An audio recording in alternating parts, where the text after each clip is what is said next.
আমাদের এই ষাঁড় গরুটা বর্তমানে কিন্তু খুবই অসুস্থ হয়ে আছে, কেননা আমরা হচ্ছে মাঝে কিছুদিন হচ্ছে দানাদার খাবার খাওয়াই শরীর মানে বাড়ানোর জন্য। বর্তমানে যেহেতু হচ্ছে রোজার সময়, এই রোজার পরে আমরা বিক্রি করে দেবো সে একটা টার্গেট করে আমরা হচ্ছে প্রচুর পরিমাণে দানাদার খাবার, যেটা ভুসি, কুড়ো, খোল ইত্যাদি ইত্যাদি বলে, আমরা সেইগুলো কিন্তু খাওয়ানোর চেষ্টা করি। এর সাথে প্রচুর পরিমাণ ঘাস, যেহেতু আমাদের অপরন্ত ঘাস আছে, প্রচুর পরিমাণে ঘাস খাওয়াই আমরা কিন্তু গরুটার শরীর অনেকটাই পরিবর্তন করে ফেলছিলাম। কিন্তু বর্তমানে সেই ক্ষুধা রোগ বা জোড়া রোগ ওইটা হয়ে আছে, একটা খুর পচে যায়, পচে যাওয়ার কারণে কিন্তু মানে সে দাঁড়ায় বেশি সময় থাকতে পারে না। এখন কিন্তু গরুটা চিকিৎসাধীন অবস্থায় আছে, এখনও কিন্তু প্রচুর মানে তার একটু কেয়ার বেশি করতে হয়, কারণ যেহেতু খুঁড়ির সমস্যা এবং খায় কম, একটু দানাদার খাবার মানে যে চাউন বা কুড়ো এইগুলো একটু খাওয়ার পরে আবার শুয়ে পড়ে, এই অবস্থা বর্তমানে আমাদের আছে। আর এই গরুটা কিন্তু আমার বাবা অনেকবার বলছে বেঁচে দেয়, সেই ছোটোকালে একবার অসুস্থ হয়েছিল, তারপর থেকে কিন্তু প্রচুর পরিমাণে অসুস্থই আছে। আর এখন কিন্তু আবার যে বেচার আগ মুহূর্তে আবার অসুস্থ। আর দেখতেই পাচ্ছেন আমাদের যে ঘাস বা খড় খোয়াই, বর্তমান খড়ের দাম কিন্তু 6 থেকে 7 হাজার টাকা মানে পুরোটাই আমাদের কিনে খাওয়া, মানে কিনা। আর ঘাস হচ্ছে আমাদের নিজেদের জমিতে আছে, এটা কিন্তু কিনে খাওয়ানো লাগতেছে না। এই একটা আছে মানে সুবিধা, এই ঘাস আছে নিজেদের আছে, জমির থেকেই কাটিয়ে আনা। অনেক মানে যত পরিমাণ ঘাস লাগে আমরা এই ঘাসই খোয়াই। কিন্তু এই শীতের পরে মানে শীতের সময় কিন্তু আমাদের ঘাসে একটু শর্ট পড়ে যায়, এই জন্য কিন্তু আমরা বিচেলি খোয়াচ্ছি। আর বিচেলিতে আমাদের বেশি আছে, টাকা চলে গেছে।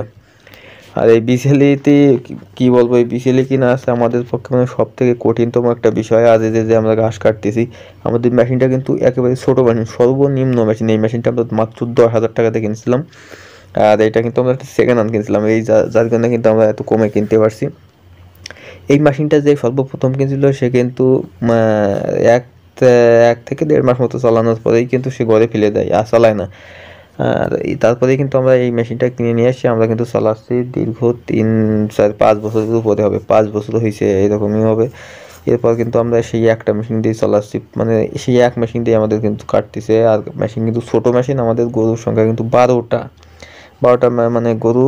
আর দেখতেই পাচ্ছেন যে বাছুর যে কিন্তু 3টা বান্ধে দিয়ে আছে, আর অন্যগুলো কিন্তু ঘরের ভিতর। আর এই 2টা বাছুর কিন্তু আমরা বিক্রি করে দিচ্ছি, এই সাদাটা না, এই সাদাটা মানে এইটা কিন্তু এখনো আমাদের কাছে আছে। আর এই 2টার ভিডিও আমি দেখাবো কত টাকা বিক্রি করলাম কি না করলাম। এই ঘাসগুলো কাটার পরে এখন কিন্তু আবার এইগুলো দিতে হবে। মানে বুঝতে পারছেন যারা খামার করে তাদের কতটা পরিশ্রম হয়, আমরা যারা খামারে আসি বা এইগুলো। কিন্তু বর্তমানে সত্য কথা বলতে গরুর দাম এতটাই কমে গেছে যে আমরা গরু বিক্রি করতে পারতেছি না। যেহেতু আমাদের গোয়াল ভরা, মানে গরুতে গোয়াল ভরা আছে, এবং এখন কিন্তু আমাদের বিক্রি করতে হবে। আর আমরা কিন্তু নতুন করে গরু উঠাই না বা ওই করি না, নতুন করে কিনি না। আমাদের এই গরু থেকেই যে গরুগুলো হয় আমরা ওইগুলো কিন্তু বিক্রি করি। আর যেহেতু আমাদের নিজেদের পালের থেকেই আসছে এই গরুগুলো হয়, সেহেতু অনেক খরচ পড়ে যায়।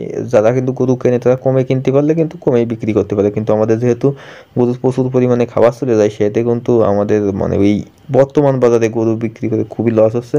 তারপর আমার গরু এটা অসুস্থ।